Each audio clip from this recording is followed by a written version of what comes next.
beneath the endless white of the Arctic, where even sound seemed to freeze in the air. A low hum began to stir something ancient awakening after millennia of silence. At first, no one believed the readings. Instruments glitched all the time in the deep cold. Magnetic anomalies, false echoes, it was all routine, part of the background noise of the polar field. But when the ice radar picked up the perfect curve of metal nearly 200 meters below the surface, even the most skeptical eyes widened. Nature didn't build straight lines like that, let alone a hull of seamless alloy. The discovery wasn't dramatic at first. A few researchers crowded around a monitor in a cramped shelter. Coffee steaming in the air, disbelief turning slowly into wonder. "That's not a rock formation," one whispered. The lead geophysicist leaned in closer, tracing the contour on the screen with a gloved finger. "No, it's not," he murmured. "And it's massive." Within a week, the quiet research outpost transformed into a buzzing hub of urgency. Helicopters thudded overhead, delivering more equipment and people.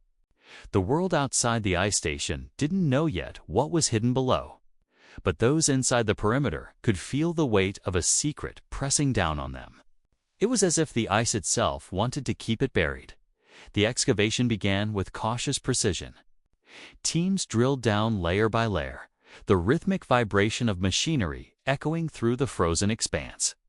Even the most seasoned engineers moved slower than usual, driven by a nervous respect for whatever waited underfoot. There was something intimate and uneasy about disturbing something so ancient. They didn't know if it was a ruin, a skeleton, or a signal from a time before humans ever walked the earth. Days turned into weeks. The trench widened, and the temperature inside the dig pit began to shift subtly. Strange electromagnetic pulses interfered with communications. Strange enough that a few technicians swore the static in their radios sounded almost like whispering. No one laughed at that after the first few reports. A small core team oversaw the work. The expedition's leader, a quiet woman with an unshakable calm. The systems engineer who had built half the station's monitoring equipment himself. A biologist who spent more time staring into empty ice samples than talking to anyone. And a young archaeologist whose fascination burned through every ounce of Arctic fatigue. Together, they formed the fragile heart of a mission that was rapidly moving beyond science into the territory of myth. Each evening, as the polar twilight painted the snow in shades of violet, they would stand at the edge of the excavation site. The top of the buried shape was now visible, a metallic surface smooth as glass, reflecting the light with an oily shimmer. Some nights it looked blue, others green, like it was breathing. One night, the youngest scientist reached out and laid a gloved hand on it. For a split second, he felt warmth radiating through the ice. Then, a tremor ran through the ground, subtle but unmistakable. The team froze, their breath hanging in unison. The tremor faded, leaving behind a silence so deep it felt alive. The following morning, the sensors went haywire. Temperature spikes. Random surges of energy from below. A dull tone resonated in the earth, steady, rhythmic, almost like a heartbeat. One of the engineers muttered that it sounded like something counting. Others avoided looking at him, pretending not to hear as word leaked out. More people arrive, funders, journalists, and military observers in cold weather gear with insignia that weren't supposed to be there. The air grew heavy with competing motives. Some came for fame, some for discovery, others simply to control what came next. The scientists felt their project slowly slipping away into the machinery of secrecy. Still, the excavation continued. Floodlights cut through the dimness, and the metal beneath the ice revealed patterns. Etched lines and symbols that seemed to shift when viewed from different angles. No known language, no recognizable logic. The biologists suggested they might be organic in form, like cellular structures fossilized in metal. The archaeologist thought they were coordinates or a form of art. The leader said nothing, though every night she wrote in her journal long after the others slept. Her lamp, the only glow left in the station. Then they reached the airlock, or at least what they assumed was one. It was a circular hatch surrounded by fine grooves, its surface unmarred despite the crushing weight of centuries of ice. When a welding torch was applied, the flame burned cold at its tip, fizzled, and died. The metal refused all heat, all tools. As if it was waiting for something else, the decision to continue came not from the team, but from the officials who now controlled their funding. They insisted on pushing forward, claiming the project had gone too far to delay. When the scientists protested, their channels were abruptly restricted. Messages were monitored. Supply shipments came with fewer explanations. The sense of excitement that once filled the station curdled into dread. The cracks in the human side of the operation widened. The engineer started sleeping beside the monitoring equipment, muttering that someone was tampering with the readings. The biologist became withdrawn, convinced the ice samples were learning from their tools. The archaeologist grew erratic, sketching impossible diagrams and coordinates that didn't exist on Earth. And the leader? She kept her composure. But every so often she would stare out across the frozen horizon as though expecting to see something coming for them. One night, during a storm that howled like an animal, the lights flickered out. Backup generators failed to start. In the flickering emergency lamps, the team gathered in the control room, cold breath curling in the air. The instruments on the main console blinked erratically, symbols scrolling across screens no one had programmed. Between each line of static, a faint voice seemed to whisper, layered and alien, yet strangely rhythmic patterns buried in sound. The storm raged for hours, hammering wind against steel walls until a deafening crack split the night. The trench outside had given way. The leader and two others fought their way through the gale to check the damage. What they saw stopped them cold. The topmost portion of the alien vessel, the dome they had been uncovering, was glowing softly from within, like frost lit by sunrise from inside out. But there was no sun. They stumbled closer, boots crunching ice that seemed to pulse underfoot.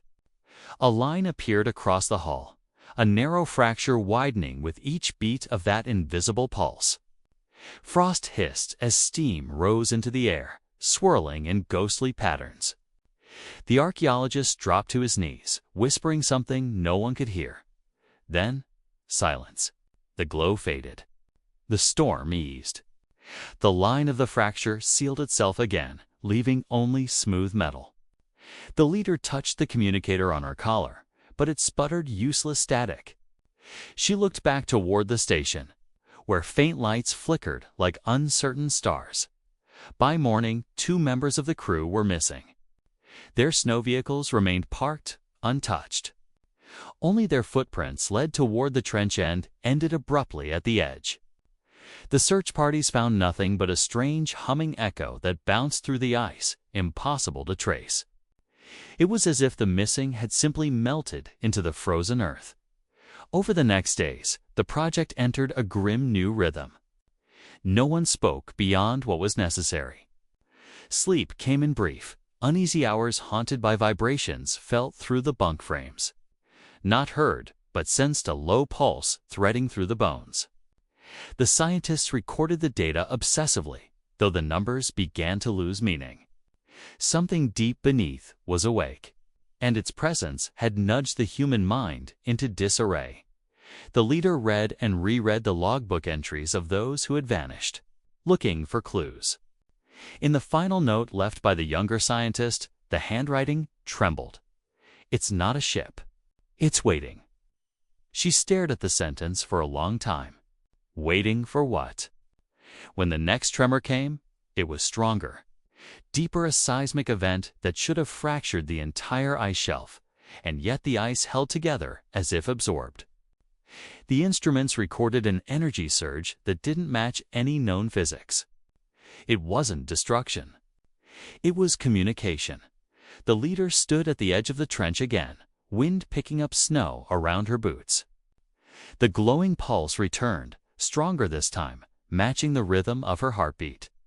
Somewhere below her feet, ancient metal stirred, and this time, something inside responded with a single resonant sound.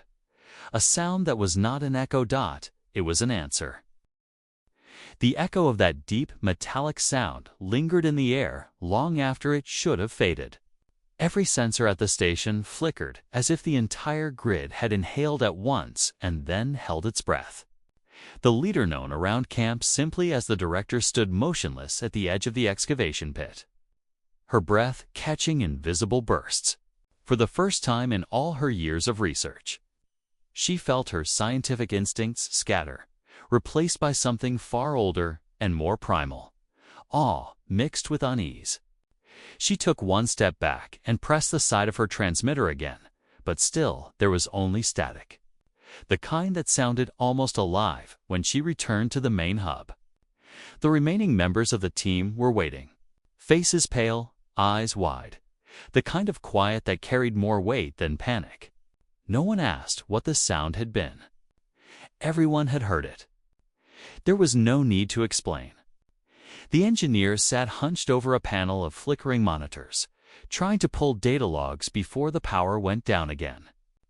The biologist clutched a tablet like a lifeline, scrolling through strange readings from beneath the ice that no longer aligned with any natural pattern.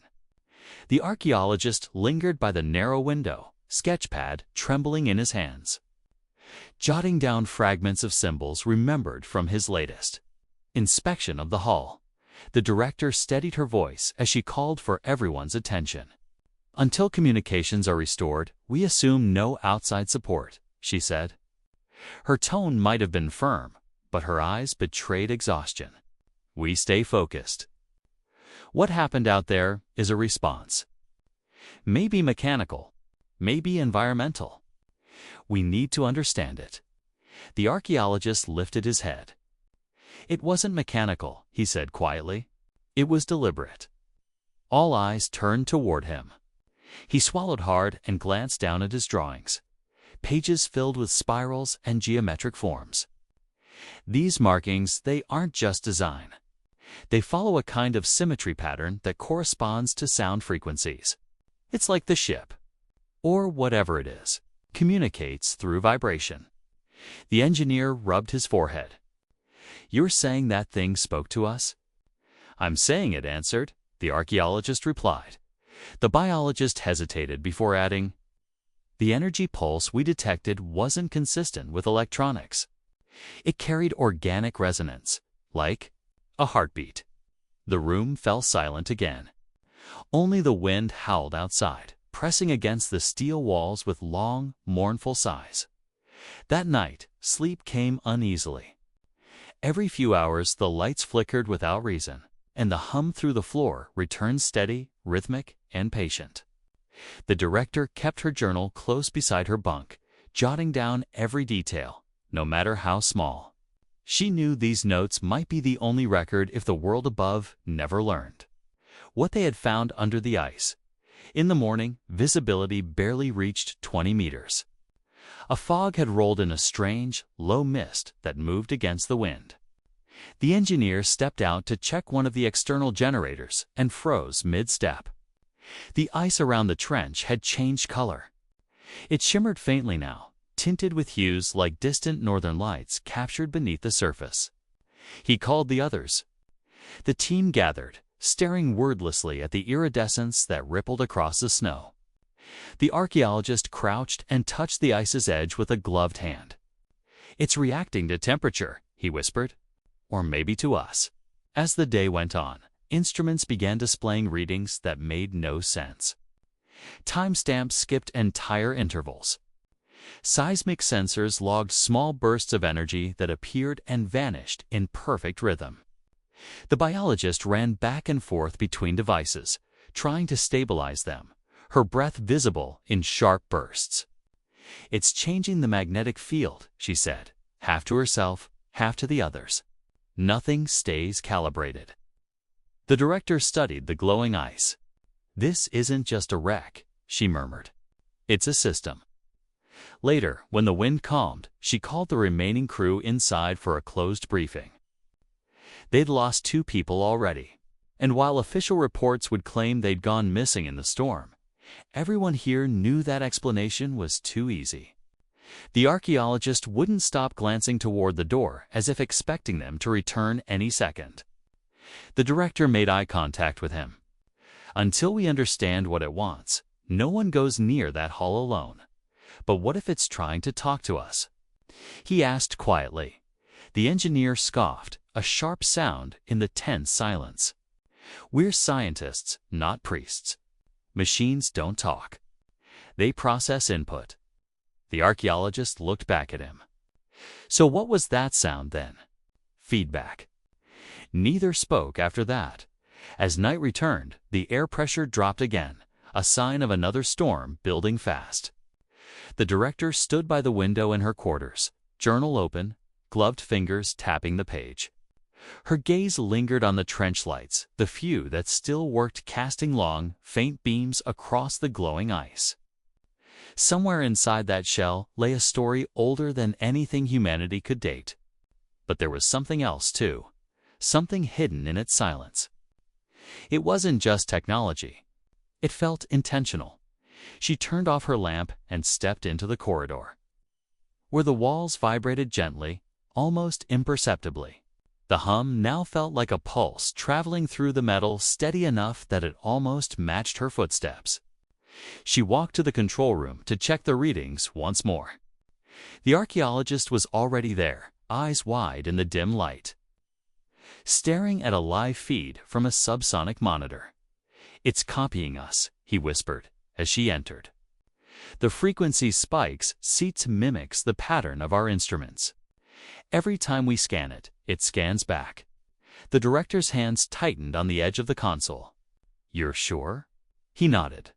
"It learns." For a long minute, no one spoke. The implications sat between them like another invisible heartbeat. A buried craft, its systems dormant for millennia, now observing, responding, maybe adapting, something not alive in the human sense, yet undeniably alert.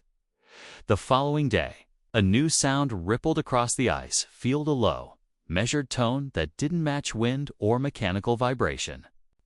It rolled through the station, rattling shelves and instruments, though nothing broke. The biologist recorded it using a field mic. She played it back in the lab later, and when slowed down, the tone separated into layers, harmonics, rising and folding into each other. Somewhere inside the structure of that sound, there was rhythm, maybe even language. "It's patterned," the biologist said to the others. "Like a structured code, maybe even mathematical." "What's it saying?" the engineer asked, though his voice carried the hint of fear underneath the question. She shook her head. "I don't think it's saying anything to us yet. It's measuring." The director exhaled slowly. "Then it's anticipating." The next 48 hours blurred into a pattern of fatigue and unease. Despite warnings, some members didn't obey the new safety orders. Curiosity clawed deeper than fear. The archaeologist snuck to the trench again, sketchbook pressed to his chest, guided more by obsession than reason. He returned near dawn, silent and trembling, ice dusting his coat. When the director demanded an explanation, he only muttered, "It opened its eyes." "What do you mean?" She pressed. He drew a shaking breath. "There's movement in there. Under the hull glass, like light reflecting on water, but it's inside." Before anyone could question him further, the power failed again. Emergency lights glowed red in the halls. Through the storm-smeared windows, faint illumination rose from the trench paler, steadier, like phosphorescence. The director ordered a lockdown, but the vibration from the pit now felt strong enough to shudder through the floor panels. Outside, the ice cracked with deep, organic sounds, as if something was shifting far below. The wind carried a strange smell, metallic and sharp, mixed with ozone. The engineer cursed quietly while trying to reset systems by hand. The biologist, pale with exhaustion, murmured, "If that ship's generating energy, we could be sitting on something nuclear. Or worse." "No," said the archaeologist, voice low. It's something older than fusion. Whatever's down there is alive in a way we don't understand. Communication still wouldn't reach the outside world. Satellite signals warped, as though reflected by an invisible mirror in the atmosphere. They were cut off entirely, now an isolated colony standing on ice that moved in rhythm with something buried deep beneath. That evening, the director gathered everyone who remained. Her voice was steady, though her eyes betrayed the same fear she'd seen in them. If this ship is waking up, we can't treat it as an artifact. We have to assume it's reacting to us. We'll maintain observation only. No interference. No physical interaction. The archaeologist looked up, fatigue etched deep along his jawline. And if it keeps reacting, then we keep watching, she said quietly. We record everything. Someone asked what would happen if the power source grew unstable, but she had no answer. Across the windows behind her, pale lights surged once more, illuminating the snowfield like dawn not from the sky, but from below. The pulse began again, slow and deliberate. Every surface in the station trembled. The crew stared at one another, helpless and awed. As a new sound joined it, a deep vibration rising pitch by pitch, somewhere between music and thunder.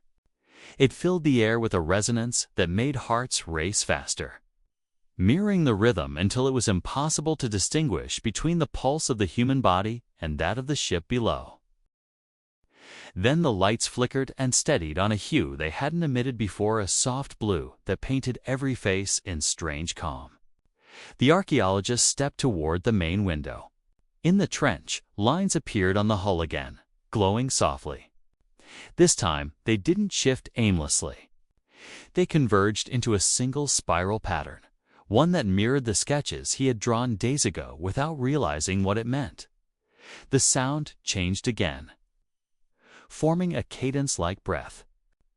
The ice directly above the hull fractured into concentric rings. Spreading outward, the director whispered, almost to herself, "It's trying to surface," but she didn't know if that was a hope or a warning. The spiral brightened until it seemed to reach toward them through the frozen air. The vibration peaked so sharply that their eardrums buzzed. But even through the noise, they sensed the same message pulsing again and again. Recognition. Not hostile, not friendly, simply aware. And as the final surge of light radiated upward, cutting through the dense Arctic fog like a spear of fire frozen in time, every instrument in the station died at once. Darkness returned. The hum stopped, but under the sudden silence, faintly, a new sound began tapping. Deliberate and patient from below the floorboards. Each pulse matched the rhythm of a human heartbeat, and to everyone listening, it felt like the ship wasn't the only thing buried under the ice anymore.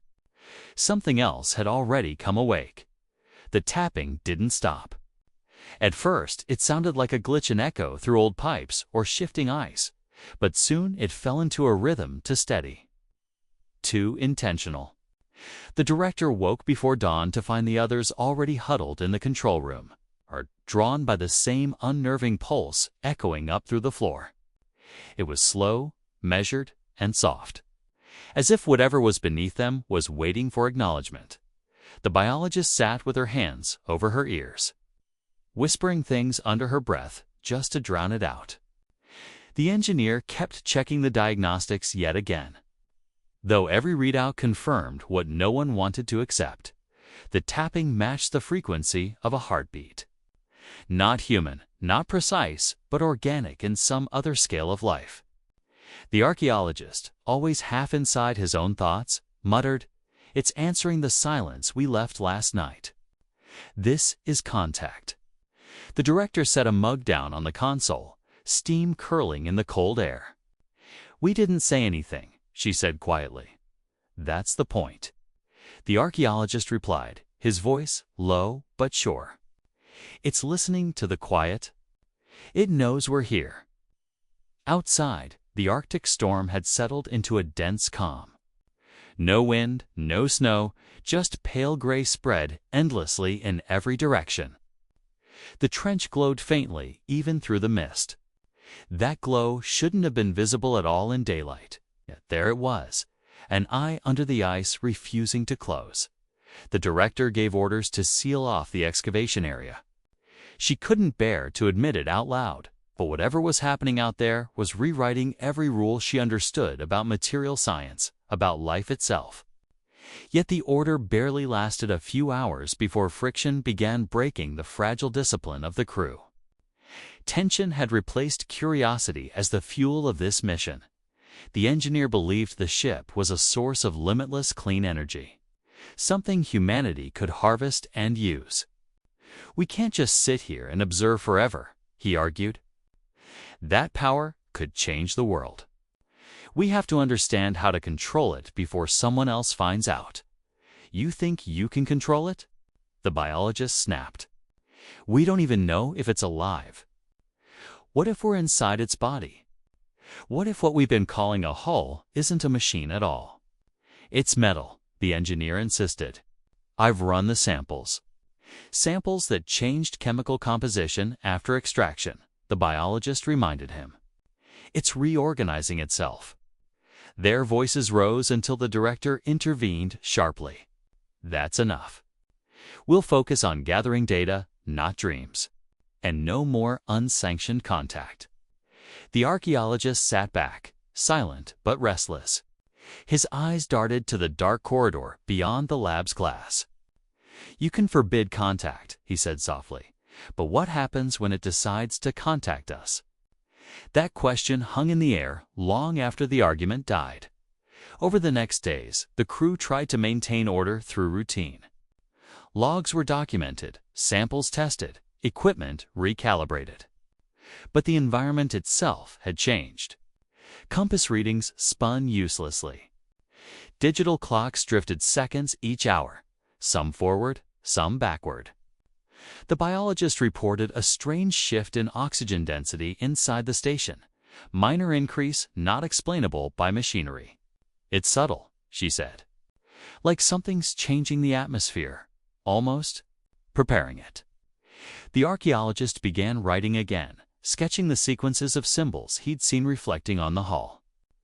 The drawings looked less like language now, and more like maps of sound loops morphing outward from a center. The director caught him tracing the lines with his fingertips. "You think those mean something?" she asked tiredly. "They mean movement," he said. "Like a sequence, a path maybe. The circles form around something central. Maybe that's where it thinks, or sleeps, or waits," the director added. That night, no one slept well. The tapping had stopped, but in its absence, something else filled the silence, a low, constant hum that vibrated more in their bones than in the air. At times it felt almost like memory being replayed, something familiar but misplaced. The archaeologist said he could nearly interpret it. The others ignored him, pretending deafness gave them safety. The director recorded her voice notes alone in her cabin. "The ship is influencing the crew," she admitted into the recorder. "Morale is fractured. Every person here sees a different meaning in what's happening. If we lose rationality, this all goes to waste." She paused and added quietly, "Sometimes I feel like it's listening when I speak." The following morning, the engineer found unauthorized access logs on the station's system.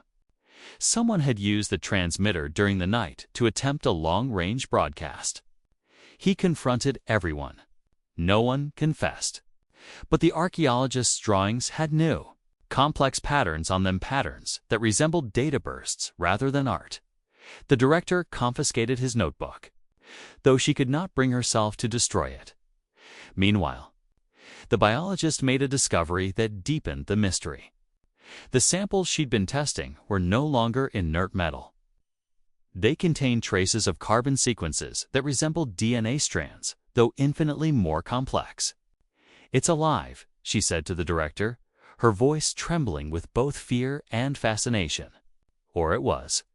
Maybe this whole structure is a frozen organism pretending to be a craft. The director looked at her weary face and asked quietly, "Does that make us explorers or parasites?" Neither had the courage to answer. By the fifth day, the trench lights failed completely. Outside, the last trace of sun disappeared into a polar twilight that should have lasted a few weeks. Yet this darkness seemed thicker, like space itself had bent a little closer to the ice. Communication systems deadened again. The engineer's frustration turned to near panic. Then, the dreams started. First, it was the archaeologist who woke in a cold sweat, claiming he'd heard voices whispering from beneath the floor, calling his name.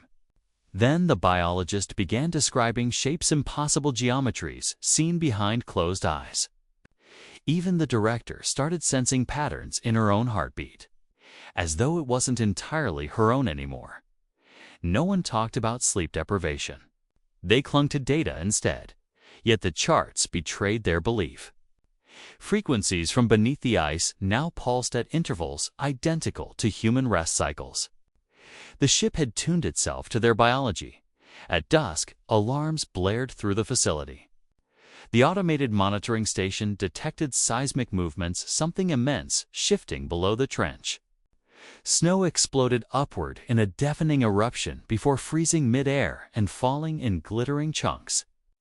The team staggered outside into the glow. The ice was cracking outward in perfect radial lines from the hull's center, like veins under translucent skin. The director shouted orders, but her voice was drowned out by the resonance echoing from beneath, the same pattern as before, but layered now with new tones. Deeper, closer to soundless. The biologist fell to her knees. "It's harmonizing," she said, barely audible. "It's syncing with Earth's frequency." The engineer grabbed the emergency radio. "We have to stop it. If it's generating a field that strong, it could what?" The archaeologist interrupted. "Communicate across planets. Across time. Maybe that's the whole reason it's here." "You're losing your mind," the engineer shot back. "We're not prophets. This isn't revelation. It's containment or extinction." The argument ended when the ground heaved violently. They all stumbled to the edge of the trench and saw what none of them were ready for. The ice had peeled away like wings unfurling. Underneath, enormous structures revealed themselves, spindled frameworks rising toward the surface, half mechanical, half organic. The ship wasn't just buried. It was rooted, the archaeologist whispered. "It's growing back." The director's chest tightened. "No," she said. "It never stopped." The vibration subsided after a few minutes, leaving the trench gleaming like molten silver under the sky. The hum remained, though steady and low, merging with the faint rhythm of their own heartbeats. In the chaos that followed, the crew fractured completely. The engineer and 2 technicians wanted to evacuate. They argued that containment was impossible, that whatever this was could reshape magnetic poles or ignite the atmosphere if disturbed further. The archaeologist refused to leave. He insisted humanity had been invited to find this, that leaving now would be a betrayal of purpose. The biologist sided with him, claiming the structure's carbon patterns had begun copying their own genetic material. "We're already part of it," she said. "It's merging." The director walked out alone into the storm of their argument. Her boots crunched through frost and ash where ice had melted and refrozen. Beneath her feet, the faint vibrations continued, almost soothing. She found herself whispering without realizing, "What are you?" The hum pulsed once, answering your maybe, only echoing her voice. She couldn't be sure anymore which was cause and which was effect. Back inside, she wrote one final entry in the project's central log, her handwriting steady only because she forced it to be. "We have crossed into a dialogue we don't understand. The line between sender and receiver is gone. I believe contact has already been established, not through technology, but through resonance. Our thoughts, our patterns, they are part of its network now." Outside, The trench brightened again, faint but unmistakable. The ice reflected moving forms, flickers of light that hinted at shapes coalescing beneath the surface. The archaeologist stood at the window until his breath fogged the glass. "It's remembering us," he whispered. The director turned toward him, exhaustion etched into her face. "Then what happens when it remembers everything?" He didn't answer. None of them could. The vibration deepened again, spreading across the frozen plain. The snow lifted slightly, suspended in rippling patterns. Every nerve in every body standing there seemed to vibrate in time. For an instant, they all felt completely aligned with it, machines, minds, and heartbeats synchronized. The world felt thinner, as though its edges blurred into something vast and waiting. And then came the second sound, deep and unmistakable. Not the ship this time. Something else beneath it, older still. Whatever they had uncovered was not alone.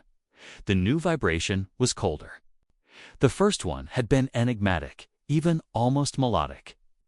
But this second pulse felt like something stirring underneath the first layer of the earth. Too heavy and too old to belong to any machine. The director stood at the window, eyes fixed on the trench, glowing faintly in the distance. The others had stopped arguing. The same breathless silence filled every corridor of the station. As if even sound itself didn't want to be noticed. The biologist was the first to break the stillness. "The frequencies changed," she whispered, leaning over a monitor that flickered between static and shadow. "There's a deeper wave beneath the primary signal. It's not coming from the same structure." The engineer was already shaking his head. Impossible. Nothing else could survive under that kind of pressure. "It's not about survival," the archaeologist murmured. "It's about coexistence. Maybe what we found wasn't buried. Maybe it was imprisoned." The words hung in the air like frost. No one wanted to believe them, but every instinct said he might be right. The director turned from the window, face pale but controlled. "No theories. Not until we confirm.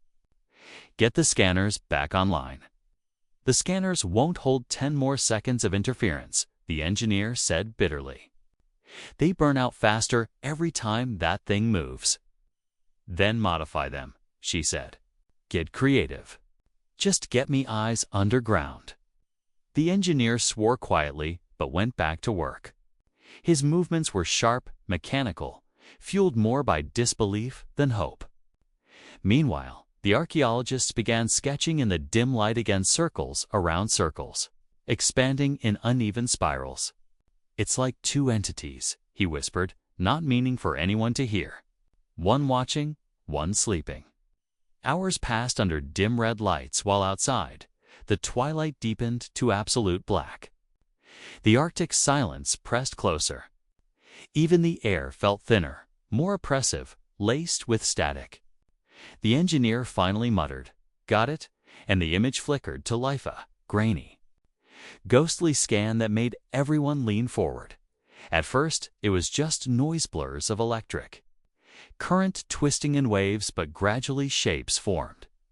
The craft they'd uncovered was larger than they'd thought. Beneath it stretched layers of something organic. Tendrils or roots winding downward into a vast network frozen inside the earth. But then, past those layers, deep below, something else moved, a shape so massive the screen stuttered under the data load before collapsing into black. "It moved," the engineer said, voice cracking. "It's responding to the one above it." The biologist took a slow step back. "If that's true, then we aren't studying a ship at all. We're sitting between two forms of life talking to each other." The archaeologist spoke next, barely more than a breath. "Or arguing." The second vibration came again, stronger now, and every object in the room trembled. The ceiling lights dimmed. A hairline crack split across the nearest window, followed by a deep echo rolling beneath their feet. The ground outside was shifting, forming ridges of ice that curved toward the trench-like ripples in water. The director steadied herself against the console. "Everyone suit up. We need to see it."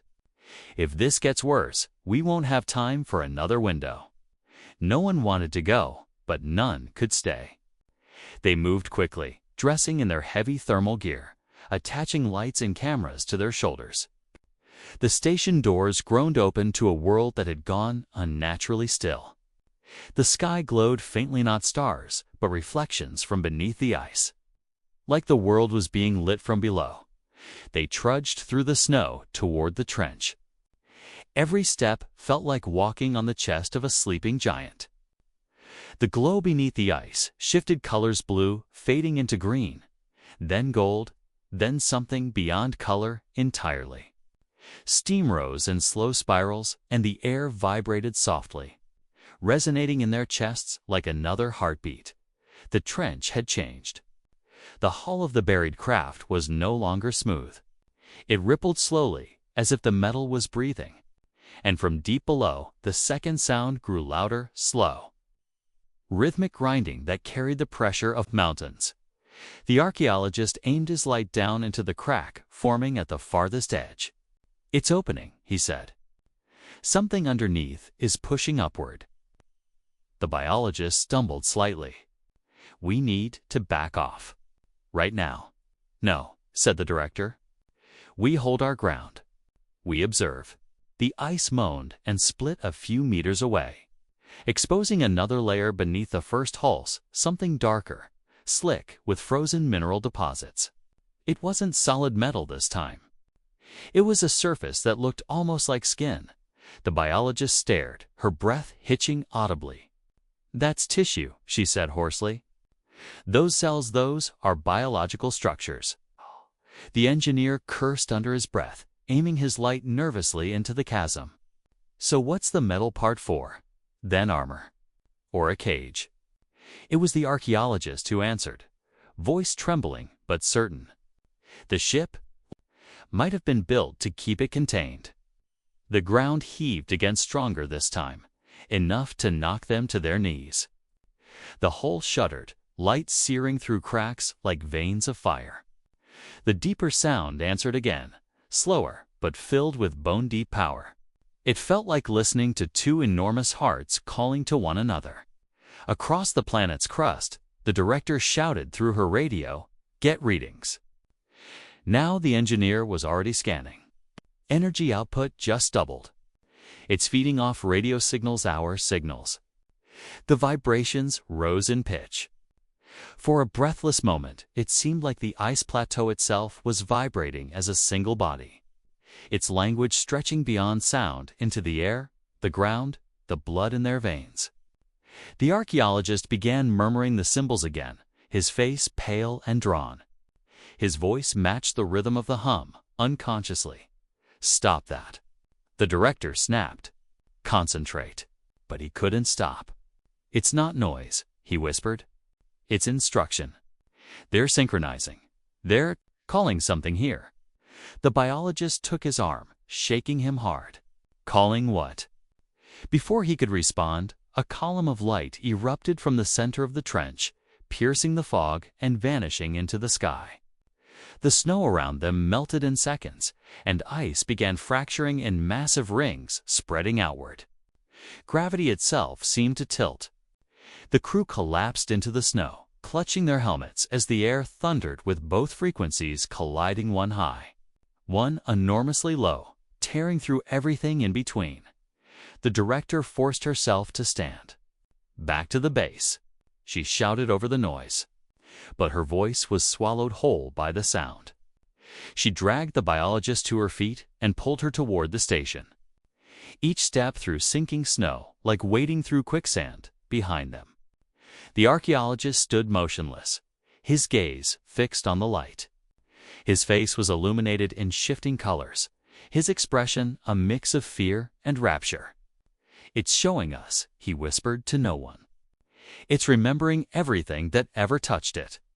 The engineer ran back and seized his arm. "Move." But the archaeologist resisted, pointing down at the craft's surface. Through the light, faint silhouettes appeared, the outlines of hands, figures, indistinct faces pressed in ice. Creatures frozen mid-motion, some almost human, others beyond comprehension.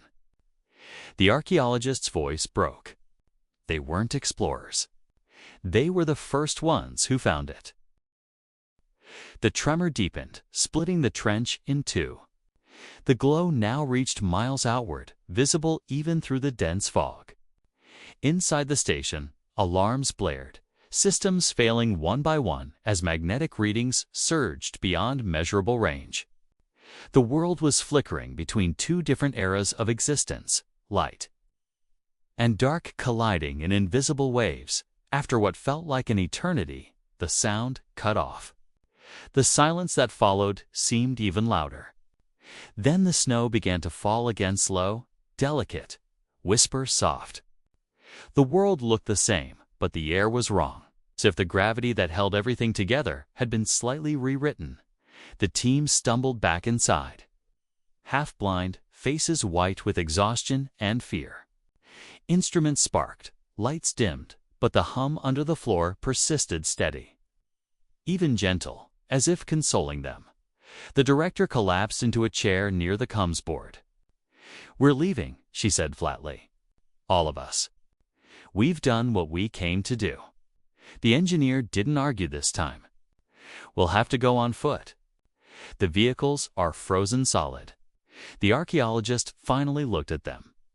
"You still don't understand," he said softly. "Even if we leave, it's still awake. Something else down there is waking with it." "How do you know?" The director asked. "Because it's in us now," he said simply. "Can't you feel it?" And she almost could. The hum seemed to follow her pulse, to echo faintly in her ears even when she pressed her hands over them. A rhythm that had started underground was now anchored in their hearts. Mild, but inescapable.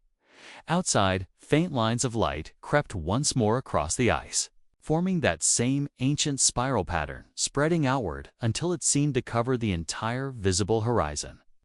The biologist looked through the frosted window, her tone barely audible. "If that light reaches the ocean currents, it won't stop." The director whispered, "Stop what?" She turned to face them all, her breath fogging in the cold. "Whatever it's connected to. Whatever the second thing is beneath it. That call wasn't meant for us. It was meant for what's still below." A rumble rolled through the ground, long and slow, like a continent shifting in sleep. Snow fell from the ceiling in small cascades as the frequencies merged again, soft at first, then rising, unstoppable. The glowing spiral pulsed brighter, each wave syncing with the rhythm of human breath.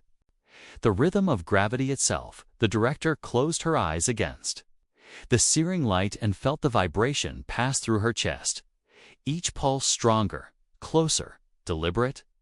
Somewhere in that blinding resonance was a message, something simple, yet immense, pressing against the edge of her mind. Something was coming up through the ice. And whatever it was, it wanted them to bear witness. The world outside the station had dissolved into white fire and sound.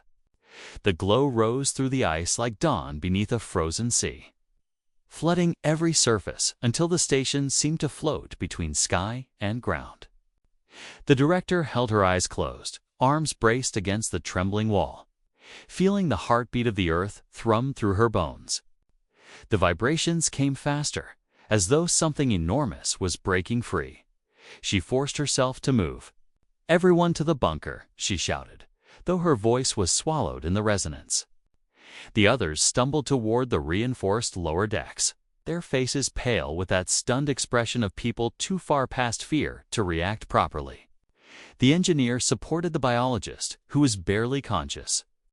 The archaeologist lingered behind, still staring through the frosted window as if hypnotized by the light. "Come on." The director yelled again, but he only smiled faintly, his eyes reflecting the spiraling glow. "It's communication," he said softly. "We're just slow to hear it." She didn't have the breath to argue.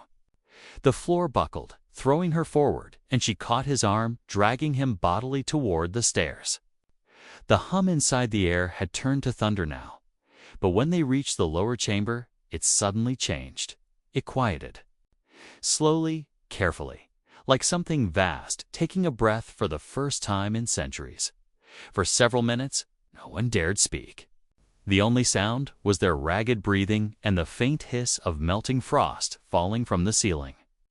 When the light steadied again, their glow had shifted no longer red or emergency amber, but a soft, natural white. Everything around them seemed cleaner, sharper, as though reality itself had been wiped free of dust. The biologist pushed herself up against the wall and blinked. The electromagnetic readings. "They've balanced," she whispered. "Field stress 0. Everything stabilized." The engineer frowned, still staring at his instruments. "After that, that's impossible. It's done," the archaeologist murmured, still dizzy but oddly calm. He pressed a hand to his chest and gave a faint, distant smile. "I think it finished what it came here to do." The director looked around at the team. The few who remained on felt an ache that went deeper than exhaustion.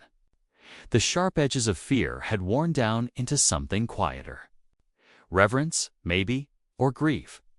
She stepped toward the narrow viewing slit of reinforced glass, still half expecting to see the ice splintering outside. But the world beyond the station was perfectly still. The spiral that had covered the plane was fading, its lines dissolving into drifting crystals. The glow receded, leaving behind untouched snow as undisturbed as if nothing had ever been there. The trench, where only hours before something powerful had pulsed and answered, was closing in on itself as the ice plates sealed. "It's gone," she said softly. The archaeologist joined her at the window. "Or asleep. Maybe it communicated with whatever was below, and now they're both quiet again." The engineer rubbed his face, disbelief still clouding his tone. "If that's sleep, I hope it doesn't wake any time soon." The biologist leaned her head against the cold wall. "What if it woke because of us?" No one responded right away. The director looked at them, tired, hollow, and human. Faces traced with days of sleepless dread and thought about what that question really meant. They had dug. They had listened. They had fed it energy and attention until it had started to stir. And then they'd witnessed whatever message the planet had long ago buried under ice by the following morning. The atmospheric readings cleared completely. The storm systems had vanished from radar. The air pressure was normal again. The sky above had turned the color of steel, and cracks of cold sunlight cut through drifting haze. The station survived, though power remained unstable, when it seemed safe enough to open the main hatch. The group stepped outside. Their boots sank into soft, untouched snow. The excavation site was now nothing but an unbroken expanse of glittering white. No melted lattice, no pulsing light. No trace of the alien craft that had consumed their waking hours. The archaeologist dropped to one knee, brushing the snow where the trench had been. "It reformed the ice structure," he murmured. "Look at the lattice-perfect density, like brand-new formation. Not melted, not broken. It repaired it?" The engineer gave a short, disbelieving scoff. "Now the alien ships. Fixing climate systems for us, or sealing the evidence," the biologist said softly. The director crouched beside them and stared into the faint shimmer that still lingered beneath the surface. It wasn't light exactly, more like afterglow, long, slow sigh of something finishing its last sentence before silence. "We learned from it," she said finally. "We watched it. But it might have learned us, too." They began the slow process of packing up. Data drives, personal logs, samples, whatever remained intact. Communication towers hummed again with weak signal, but when they transmitted all that had happened, no reply came. Hours stretched into the following day without word from the outside. A creeping suspicion grew that maybe their discovery had caused more disruption than they knew. The archaeologist suggested that global systems were still realigning with whatever the resonance had changed. The biologist found this unnervingly plausible. It might have altered the geomagnetic field just slightly, she said. I can't tell if that's good or catastrophic. By the third day, the sun made a full appearance, blinding in its purity. The station's solar arrays began charging again. Power returned steadily, and the hum inside the base stopped completely. Yet none of them could shake the feeling that the silence was not natural, that it was listening still. Only somewhere deeper now. At dusk, the director returned alone to the trenches site one last time. She stood in the cold, her breath crystallizing before her. The snow was perfectly smooth. She considered the weight of it, the mystery sleeping far below, and felt an almost parental protectiveness toward it. Humanity would come again. She knew curiosity never stayed buried long. Someone else would dig here in a decade or a century. Maybe the ice would hold them back. Maybe it wouldn't. She crouched and wrote a few words in her logbook. Pressing the page against her knee, it wasn't a derelict ship. It was a message. When she stood, the horizon stretched endlessly, shining pale under the returning Arctic sun. For the first time since the discovery, there was birdsong overhead, pair of gulls circling low near melting ice. The world felt alive again, somehow renewed, as if a burden had been lifted quietly in the dark. Back at the base, she found the others gathered around the main table. The biologist was finishing a final summary report. The engineer was securing the drives. The archaeologist was drawing, as always, his last sketch, a single spiral. Now complete, a dot in the very center. When he noticed her, he smiled faintly. Do you think it will happen again? I think it already has, she said. Just not in a way we can measure. They left the station by helicopter that evening. The winds were calm, visibility clear. Below them, the endless plain of ice gleamed, seamless and innocent. The biologist watched it from the small window, whispering to herself, hard to believe anything was ever there. The director didn't answer. Her mind was weaving through everything they had seen, everything they would struggle to explain. The human heart always longed to classify the unknown machine. Organism, miracle, but maybe this time the truth was simply other. Something alive in a way beyond categories. Something older than human consciousness that had stirred briefly to remind them they were only tenants here. When they touched down at the coastal research port, officials hurried to meet them. The group looked too silent, too hollow-eyed to answer questions immediately. Medical teams checked their vitals, and communications officers requested all their materials. A wall of polite disbelief met every explanation. The director understood they would not see what she'd seen because the ice had already hidden it again. Later, when the team separated, the archaeologist approached her one last time.